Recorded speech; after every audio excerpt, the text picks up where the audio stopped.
गंगा अवतरण की कथा भारतीय पुराणों में वर्णित एक महान घटना है। ये घटना भगवान शिव, राजा भगीरथ और गंगा नदी से संबंधित है।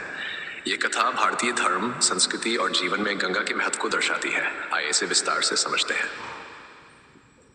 गंगा का स्वर्ग में निवास। पौराणिक कथा के अनुसार गंगा नदी मूल रूप से स्वर्ग में रहती थी। उनके दिव्य जल से स्वर्ग का सौंदर्य और पवित्रता बनी रहती थी।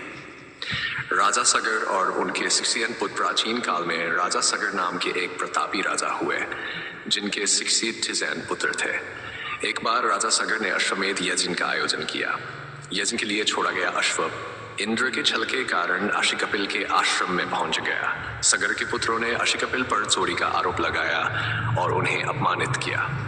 अशिकपिल क्रोधित हो गए और अपनी तपस्या भंग करने का दोष उन पर लगाया। उन्होंने सगर के पुत्र भगीरथ की तपस्या। सगर के वंशज राजा भगीरथ ने अपने पूर्वजों की आत्मा की शांति और मोक्ष के लिए गंगा को पृथ्वी पर लाने का निश्चय किया। इसके लिए उन्होंने कठोर तपस्या की। उनकी तपस्या से प्रसन्न होकर ब्रह्मा ने गंगा को पृथ्वी पर भेजने का वचन दिया, लेकिन गंगा के प्रचंड वेग को संभालने के लिए शिव की सहायता आवश्यक थी। शिव का गंगा को जटाओं में धारण करना। राजा भगीरथ ने भगवान शिव की घोर तपस्या की। शिव ने प्रसन्न होकर गंगा को अपनी जटाओं में बांध लिया ताकि उनका वेग नियंत्रित हो सके। इसके बाद शिव ने अपनी जटाओं से गंगा की धारा को धीरे धीरे पृथ्वी पर प्रवाहित किया। गंगा का पृथ्वी पर अवतरण।